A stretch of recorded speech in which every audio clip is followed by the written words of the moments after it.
শুভ সন্ধ্যা বন্ধুরা। জয় শ্রীকৃষ্ণ, রাধে রাধে। হ্যাপি জন্মাষ্টমী বা শুভ জন্মাষ্টমী। তোমরা সবাই কেমন আছো? আশা করি তোমরা সবাই আমার গোপাল সোনার কৃপায় ভালো আছো। আমার কাছের মানুষ এবং আশেপাশে এবং দেশ বিদেশের মানুষগুলোদের সবাইকে জানাই অসংখ্য ভালোবাসা এবং ধন্যবাদ। হরে কৃষ্ণ, রাধে রাধে। আজকে ভিডিও হলো বাড়িতে জন্মাষ্টমী কিভাবে পালন করবেন, সহজ পদ্ধতিতে আমার গোপাল সোনা বা রাধাকৃষ্ণের কিভাবে পুজো করবেন এবং তার আগের দিন কি করবেন কি করবেন না, কি খাবেন কি খাবেন না, এবং জন্মাষ্টমীর দিন কি কি করবেন সব কিছু আমি আমার ভিডিওর মাধ্যমে বলবো। প্লিজ তোমরা আমার সাথে থাকো, পাশে থাকো, ভিডিওটি শুরু থেকে লাস্ট পর্যন্ত দেখো। আর তোমরা কেউ স্কিপ করে দেখবে না গো, স্কিপ করে দেখলে তোমরা বুঝতে পারবে না। আর পুরো ভিডিওটা দেখলে হয়তো কিছুটা হলেও তোমাদের একটু সুবিধা হতে পারে। তাই তোমাদেরকে সবাইকে বলছি আমার পাশে থাকো, সাথে থাকো, আর ভিডিওটি একটা লাইক দিয়ে অবশ্যই দেখা শুরু করো। এই জন্মাষ্টমী ব্রত বা উপবাস 8 থেকে 80 বছর বয়স পর্যন্ত সবাই করতে পারবেন। এই জন্মাষ্টমী ভাদ্র মাসে কৃষ্ণপক্ষে অষ্টমী তিথিতে আমার শ্রীকৃষ্ণ ভগবানজি আবির্ভাব হয়েছিলেন। তাই ওই দিনটাকে আমরা জন্মদিন হিসাবে পালন করি। এই জন্মাষ্টমী সকল সনাতনীয় ধর্মীয়দের কাছে অন্যতম গুরুত্বপূর্ণ বিশেষ একটা দিন। এই দিনটি নানা জায়গায় নানানভাবে খুব আনন্দ করে এবং খুব খুশি হয়ে মন থেকে সবাই এই উৎসবটি পালন করে। এই জন্মাষ্টমীর দিন সকাল থেকে রাত পর্যন্ত উপবাস এবং হরিনাম সংকীর্তন, এবং যাদের বাড়িতে হরিনাম সংকীর্তন হয় না তারা ক্যাসেট লাগিয়ে হরিনাম শুনে এবং আমার কৃষ্ণের 108 নাম পাঠ করেন, মালা জপ করেন, সব কিছু করে কৃষ্ণ ভগবানের নাম নিয়ে দিনটা আনন্দের সঙ্গে কাটিয়ে দেয় বা এই দিনটা পালন করেন।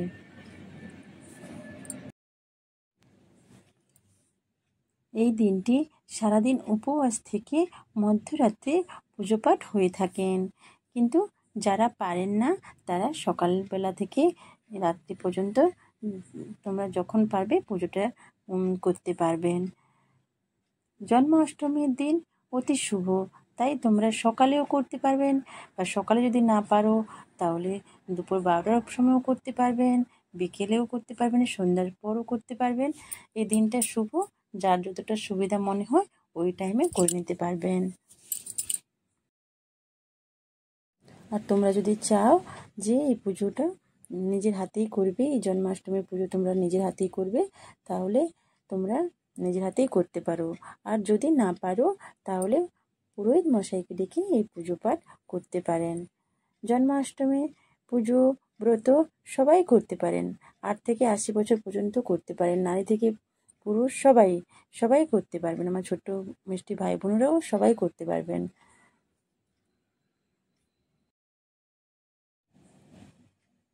জীবনে যদি একবার জন্মাষ্টমী ব্রত পালন করা হয় তাহলে তার 100 জন্মের মহাপাপ খণ্ডিত হয় এবং ব্রহ্মা হত্যার মতো মহাপাপ থেকে মুক্তি পায়। এবং যদি ওই দিন পুরোহিত মশাইকে ডেকে যদি হোম যজ্ঞ করতে পারেন তাহলে অশ্বমেধ যজ্ঞের সমান বলা হয়। তাহলে এই জন্মাষ্টমী কবে পালন করা হবে?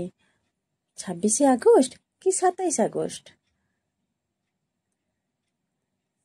তো স্মার্ট মতে বাংলার 9 ভাদ্র 1431 সালে এবং ইংরেজির 26শে আগস্ট 2024 সালে সোমবার।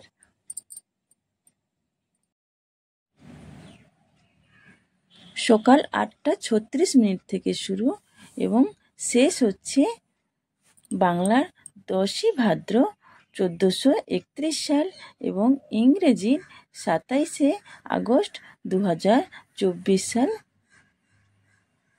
মঙ্গলবার সকাল 6:49 আর গোস্বামী মতে বাংলার 10ই ভাদ্র 1431 সাল ইংরেজিতে 27শে আগস্ট 2024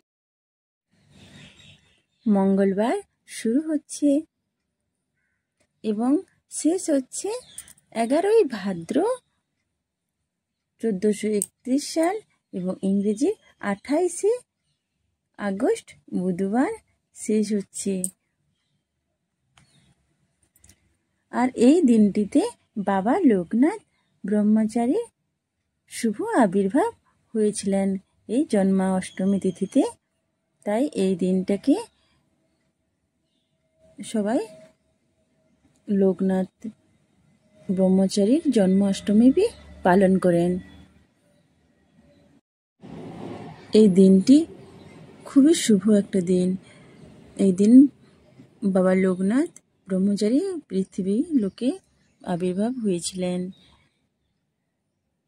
তাই বাবা লোকনাথের পুজো পাঠ অনেকেই করে থাকেন। জন্মাষ্টমীর দিন কি করবেন এবং তার আগের দিন কি করবেন কি করবেন না, চলো আমরা জেনে নিই। জন্মাষ্টমীর আগের দিন আমাদের বাড়ির সবাইকে নিরামিষ খেতে হবে এবং মাথা ঘষে বা ধুয়ে নিতে হবে সাবান দিয়ে বা শ্যাম্পু দিয়ে। তারপর আমাদের হাতের নখ থাকলে নখ কেটে নিতে হবে এবং আমাদের কাপড়গুলো যদি না ধোয়া থাকে সেগুলো আমরা সাবান দিয়ে ধুয়ে নেব। তারপর রাত্রে সব কিছু খাওয়া দাওয়া শেষে ভালো করে ব্রাশ করে ঘুমোতে যেতে হবে। জন্মাষ্টমীর দিন যতটা পারবেন ভোর ভোর বা সকাল সকাল উঠে পড়বেন। উঠে পড়ে বাসি ঘরে যা কাজ রয়েছেন সবগুলো কাজ সেরে নিয়ে তারপর স্নান করে আসবেন। স্নান করে আসার পর আমাদের ফুল তুলে আনতে হবে। আমাদের যদি বাড়িতে গাছ থাকেন তাহলে তো খুবই ভালো। বিভিন্ন রকমের ফুল তুলে নিয়ে এসে সঙ্গে দূর্বা এবং তুলসী পাতা তুলে নিয়ে আসবেন। তারপর আমার গোপাল সোনার জন্য সুন্দর করে একটা মালা তৈরি করবেন সব রকম ফুল দিয়ে। আর যদি বাড়িতে না ফুলের গাছ থাকে বা আশেপাশে যদি ফুল না থাকে তাহলে মার্কেট থেকে রজনীগন্ধা ফুলের মালা কিনে নিয়ে আসতে পারেন, ফুল কিনে নিয়ে আসতে পারেন আমার গোপাল সোনা দিয়ে। তারপর সুন্দর করে আমার গোপাল সোনার জন্য একটা মালা তৈরি করতে পারেন বা তৈরি মালাও বা মার্কেট থেকে কিনে নিয়ে আসতে। যাদের বাড়িতে গোপাল সোনা রয়েছেন রোজের মতন গোপাল সোনাকে ঘুম থেকে উঠাবেন। ঘন্টি বাজিয়ে বা হাততালি দিয়ে আমার গোপাল সোনাকে উঠাবেন এবং রাধে রাধে গুড মর্নিং বলবেন, শুভ জন্মাষ্টমী বলবেন। তারপর আমার গোপাল সোনাকে এক গ্লাস জল খেতে দেবেন। জল খেতে দেওয়ার পর আমার গোপাল সোনার জন্য পঞ্চামৃত স্নান করার জন্য সব কিছু সামগ্রী রেডি করে আমার গোপাল সোনাকে স্নান করে দেবেন। আর আমাদের পুজোর জন্য সব কিছু সামগ্রী লাগবে গোপীচন্দন, কুমকুম, হলুদ, অক্ষত, মৌলি, তুলসী মালা এবং সুপারি, পান, ফুল, ফুলের মালা, দুধ, সুগন্ধি, ঘি, মধু, চিনি, ছোট এলাচ, লবঙ্গ আর সঙ্গে প্রদীপ, ধূপ, ধুনো এগুলো সব রয়েছে। আর এই দিন পারলে আমার গোপাল সোনার জন্য একটা ময়ূর পাঙ্খ নিয়ে এসো, ময়ূর পাখা বা আর একটা নতুন বাঁশুরি কিনে নিয়ে এসো। আর নতুন বস্ত্র তো পরতেই হবে। আর তোমাদের কাছেও যদি নতুন বস্ত্র থাকে তোমরাও নতুন বস্ত্র বা কাপড় পরো। আর যাদের কাছে নতুন বস্ত্র নেই পরার মতো, সামর্থ্য নেই কেনার মতো, তারা ওই ধোয়া বস্ত্রই পরে পুজো করতে পারবেন।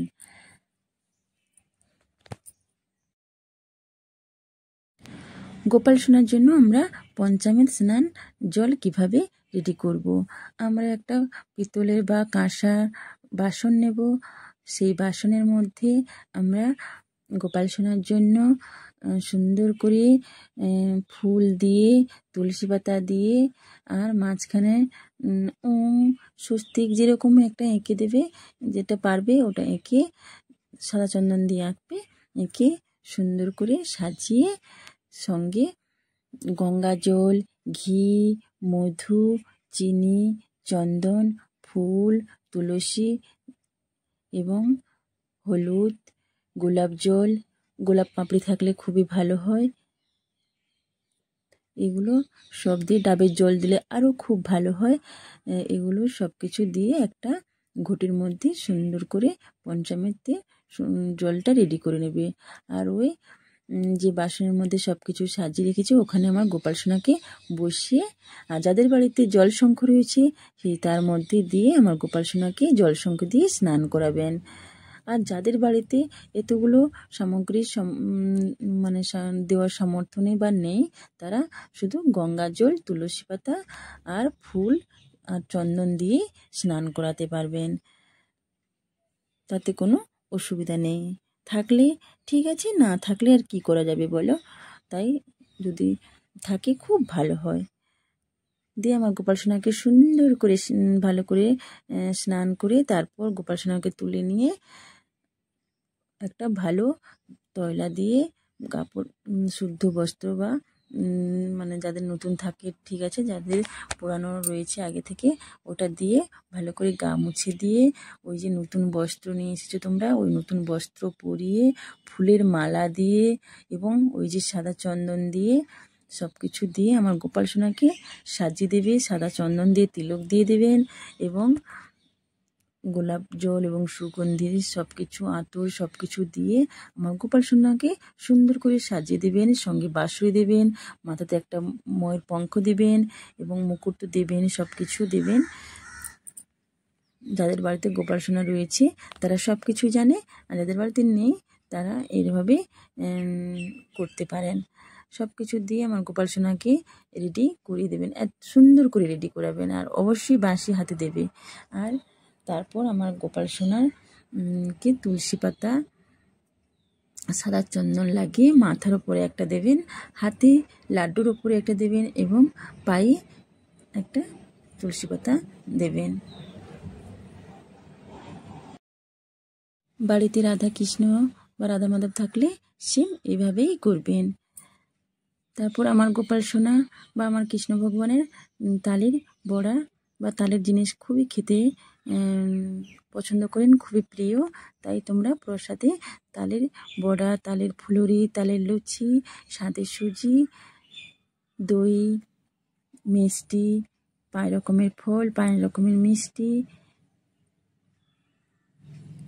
আর একটু পারলে পায়েস করে দেবেন, যাকে আমরা পরমান্ন বলি।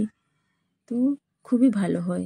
পারলে দেবে, না পারলে কোনো ব্যাপার নয়, তাতে কোনো ক্ষতি নেই। যাদের সামর্থ্য নেই কোনো কিছু না করলেও চলবে, শুধু একটু 5 রকমের ফল এবং 5 রকমের মিষ্টি আর সবগুলোতে তুলসী পাতা দিয়ে আমার গোপাল সোনাকে ভোগ নিবেদন করতে পারবেন। যাদের সামর্থ্য রয়েছে তারা এগুলো নিশ্চয়ই করবেন। যারা করতে পারবেন না তাদের কোনো মনের দুঃখ কষ্ট করার কিছু নেই। আমার গোপাল সোনাকে তুমি মনে মনে সব কিছু বলে দেবে। আমার গোপাল সোনা সব জানে, সব বোঝে।